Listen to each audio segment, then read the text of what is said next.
요즘 부동산 커뮤니티에서 이상한 말이 하나 돌기 시작했습니다. 바로 마용성길, 마용성 다음이 기름이라는 뜻입니다. 최근 기름에서 눈에 띄는 가격이 나오기 시작했습니다. 2016년 1월 말 기름의 대장 아파트 레미안 기름 센터피스 30평대가 17억 원을 돌파했습니다. 그리고 2월 4일에는 17억 5천만 원까지 올라서며 다시 전고점을 경신했죠. 바로 옆 단지인 롯데캐슬 클라시아 역시 2016년 1월 17일 30평대가 17억 원에 거래되며 신고가를 기록했습니다. 이 숫자를 두고 시장의 반응은 극명하게 갈립니다. 일부에서는 이제 마용성 다음은 기름이라며 기대감을 이야기합니다. 하지만 냉정하게 보면 의문이 남는 부분도 있습니다. 마용성이 지금처럼 높은 집값을 유지하는 이유는 분명합니다. 한강을 품은 입지, 그리고 서울 핵심 업무지구와 연결되는 강력한 직주 근접성 때문입니다. 그렇다면 기름은 어떨까요? 아쉽게도 이 두 가지 조건 중 어느 쪽에도 속하지 않습니다. 게다가 이곳에는 실거주 관점에서 분명한 약점이 하나 있습니다. 바로 교통입니다. 사실 서울에서 교통이 혼잡하지 않은 곳을 찾기는 어렵습니다. 그런데 서울 동부권, 그 중에서도 특히 기름은 유독 다릅니다. 기름의 교통을 한마디로 표현하자면 거대한 깔때기와 같습니다. 모든 구간에서 병목 현상이 발생하기 때문입니다. 오전 8시 드론을 띄워 기름역 일대를 한번 살펴보면 기름역에서부터 저 멀리 삼양사거리 일대까지 도로를 가득 메운 차량들이 길게 꼬리를 물고 늘어선 모습이 보입니다. 이곳이 이렇게 막히는 건 철저히 구조적인 문제입니다. 이곳에서 핵심 도로인 동서문로를 따라가면 내부순환도로로 진입할 수 있는 정릉 방면 길이 나옵니다. 그리고 동시에 이 길은 도시민 성신여대 입구 쪽으로 넘어가는 필수 관문 역할을 하고 있죠. 문제는 여기서 발생합니다. 기름 유턴에서 나오는 수많은 차량뿐만 아니라 삼양로에서 동서문로로 진입하는 차량들까지 좌회전을 하면서 정체의 영향이 번지게 됩니다. 이 병목 현상 때문에 정작 기름 유타운 내부의 차량들은 이 길 밖으로 빠져나오지도 못하고 갇혀버린 역할을 하게 되는 겁니다. 이런 깔때기 도로의 정점은 바로 서울 주요 간선도로인 내부순환도로 진입 구간입니다. 기름 유타운 거주자가 강남 방향으로 출근하려면 일단 어떻게든 기름을 빠져나와 월곡 램프를 거쳐 내부순환도로를 타야만 합니다. 그런데 여기서 교차 구간이 등장합니다. 이 도로에는 북부간선도로를 타기 위해 좌회전하는 차량들과 반대로 내부순환도로를 향해 가려는 차량들이 심하게 엉켜버립니다. 매일 아침과 저녁에 여기서 정체가 반복되죠. 진짜 문제는 내부순환도로 자체가 구조적인 문제가 있다는 것입니다. 내부순환도로는 대부분의 진입과 진출 램프가 1차선에 불과합니다. 그래서 항상 얌체 끼어들기 차량이 생기고 더 심한 정체로 이어집니다. 이런 문제점은 내부순환도로 끝 지점에서도 마찬가지입니다. 이번엔 동부간선도로로 갈아타는 합류 지점에서 또다시 거대한 2차 깔때기를 마주하게 되는 겁니다. 사실상 출근 시간에 여기서 동부간선도로로 진입하는 것 자체가 엄청난 인내심을 요구하는 고난의 연속인 것입니다. 그런데 기름의 교통 문제는 꽉 막힌 도로 위에서만 벌어지는 게 아닙니다. 출근 시간 4호선 기름역 플랫폼을 내려가 보면 뛰는 사람들을 흔히 볼 수 있습니다. 단순히 지각할까봐 뛰는 게 아닙니다. 진짜 이유는 눈앞에 도착한 지하철을 탈 수 없을지도 모른다는 압박감 때문입니다. 제가 예전에 노원역 일대를 임장하며 다뤘던 영상 기억하시는 분들도 계실 텐데요. 강북을 관통하는 이 4호선 하행선 열차는 이미 저 위쪽 끝 노원, 창동에서부터 승객을 가득 채운 혼잡한 상태로 출발합니다. 당연히 기름역에 도착할 때쯤이면 이미 만원 지하철이 되어 플랫폼으로 들어옵니다. 기름역 자체의 탑승 대기 인원도 엄청난데 열차 내부는 이미 꽉 차 있으니 출근 피로도가 상당할 수밖에 없죠. 기름역 위쪽으로 위치한 수유역의 일평균 승차 인원은 무려 3만 명, 미아사거리역이 2만 5천 명, 미아역이 1만 5천 명 수준입니다. 이 많은 사람들이 타고 내려온 열차에 기름역에서 또다시 2만 명이 추가로 타야 하는 겁니다. 더 큰 문제는 이렇게 탑승한 수많은 승객들이 중간에 내리는 게 아니라는 점입니다. 대부분이 도심 일자리와 연결되는 환승역인 동대문, 서울역 방향으로 내려가기 때문에 역을 하나씩 지날 때마다 열차 안의 혼잡도는 계속해서 더해져만 가는 구조인 겁니다. 그렇다면 도대체 이런 교통의 악조건 속에서도 어떻게 17억이라는 가격을 찍을 수 있었던 걸까요? 그 답을 찾기 위해 이번에는 기름의 대장 아파트인 레미안 기름 센터피스 현장을 찾았습니다.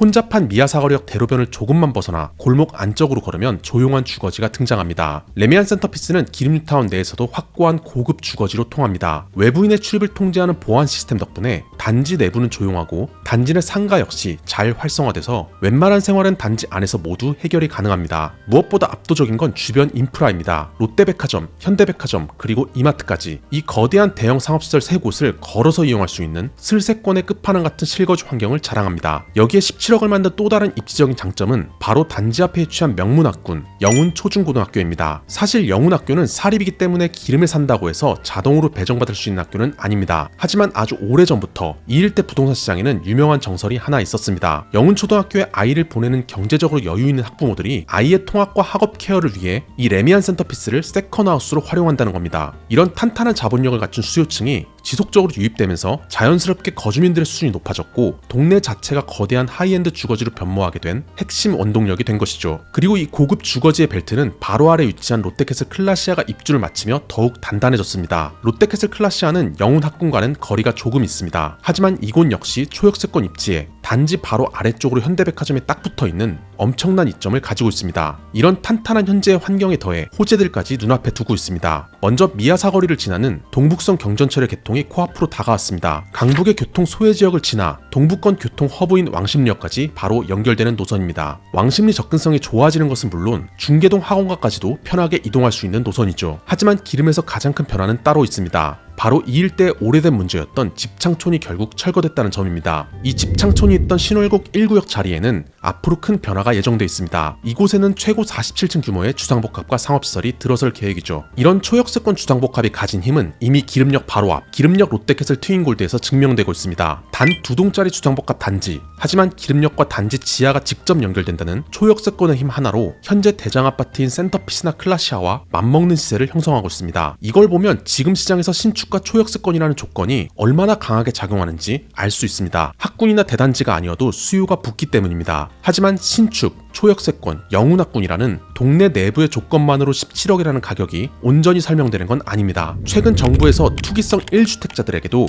보유세를 강화하겠다는 강력한 메시지를 계속해서 던지고 있습니다. 그 여파로 실제로 강남을 비롯한 초고가 시장은 시세가 꺾이고 있다는 뉴스들이 나오고 있는 상황이죠. 그런데 참 이상하죠. 강남 집값의 호가는 계속 떨어진다는데 정작 기름뉴타운의 대장 아파트들은 계속해서 신고가를 경신하고 있으니까요. 지금 시장에서 나타나는 흐름도 바로 이 부분입니다. 강남 같은 초고가 아파트는 세금 부담 때문에 매수세가 주춤하고 있지만 실수요자들이 현실적으로 접근할 수 있는 15억 내외의 아파트는 선택지가 많지 않습니다. 실제로 부동산 앱을 켜서 15억 이내, 역세권, 그리고 입주 10년 이내 이 세 가지 조건을 넣고 검색해보면 기름뉴타운의 대장 아파트들이 강력하고 현실적인 대안 중 하나로 자리 잡게 된다는 걸 금방 알 수 있습니다. 결국 기름뉴타운의 17억은 동네 자체가 가진 입지적인 힘도 분명히 있지만 현재의 대출 환경과 세금 정책이 만들어낸 가장 극적인 수혜주 중 하나라고 볼 수 있습니다. 그런데 신축 대장 아파트들의 시세와 호재만 보고 기름동 전체의 급지가 마용성급으로 높아졌다라고 결론 내리기엔 아직 부족합니다. 냉정하게 한 칸만 뒤로 가서 연식이 조금만 떨어져도 시세가 확연하게 갈리는 현상이 나타나기 때문입니다.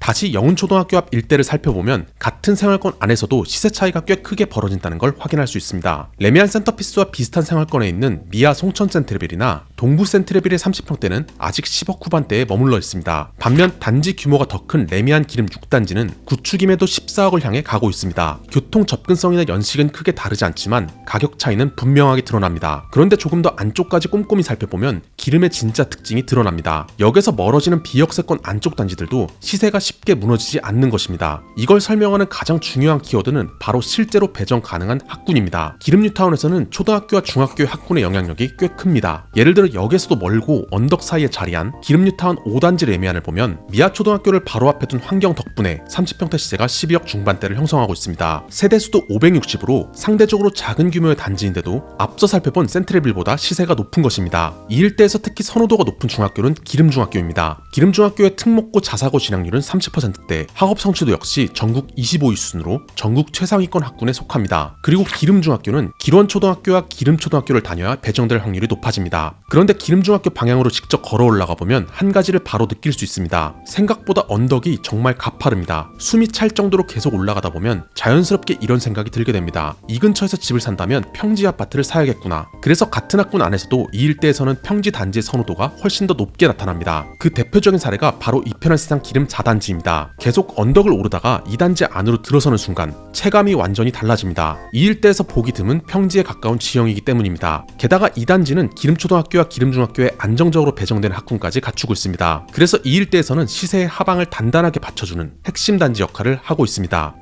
그렇다면 보유세가 크게 강화되면 기름뉴타운도 영향을 받을까요? 현실적으로는 그 가능성이 생각보다 크지 않습니다. 보유세 강화의 주요 타겟은 여러 채를 보유한 투자 수요입니다. 하지만 기름뉴타운은 지금 이곳처럼 투자 시장보다 실거주 시장의 성격이 훨씬 더 강한 지역입니다. 만약 기름 뉴타운까지 징벌적인 보유세가 강하게 작동된다면 그건 사실상 서울 대부분의 실거주 아파트가 동시에 타격을 받는 상황이 됩니다. 그래서 현실적으로 이런 정책은 시장을 무너뜨리기보다는 수요의 성격을 더 분명하게 가르는 방향으로 작동될 가능성이 큽니다. 그것은 2단지 바로 맞은편만 봐도 같은 기름 뉴타운 안에서 가격 구조가 어떻게 나눠지는지 바로 확인할 수 있습니다. 이곳은 바로 길 건너편에 있는 기름 뉴타운 푸르지오 2단지입니다. 이 단지는 입지나 상품성만 놓고 보면 기름 뉴타운 4단지와 크게 다르지 않습니다. 하지만 단지 안을 직접 걸어보면 경사가 꽤 있다는 점이 체감됩니다. 그래서 같은 학군 안에서도 푸르지오 2단지는 4단지보다 조금 아쉬운 평가를 받는 경우가 많습니다. 그리고 기름초등학교와 기름중학교 바로 맞은편 언덕 꼭대기에는 1988년에 지어진 신한 아파트가 있습니다. 이곳은 252세대 규모의 소규모 구축 아파트로 현재 시세는 6억 원이 채 되지 않는 수준입니다. 현장에서는 이곳도 재건축을 추진하는 움직임이 조금씩 나타나고 있습니다. 하지만 지금 모습만 놓고 보면 같은 학군 안에 있음에도 불구하고 거래량이 많지 않고 선호도 역시 높지 않은 아파트입니다. 결국 기름 뉴타운 안에서도 평지, 단지 규모, 연식에 따라 가격의 체급이 분명하게 나뉘어 있습니다. 그래서 보유세 같은 정책이 작동하더라도 수요는 상대적으로 조건이 좋은 단지로 더 집중되고 그 외 단지들은 가격이 정체된 흐름이 나타나게 되는 겁니다.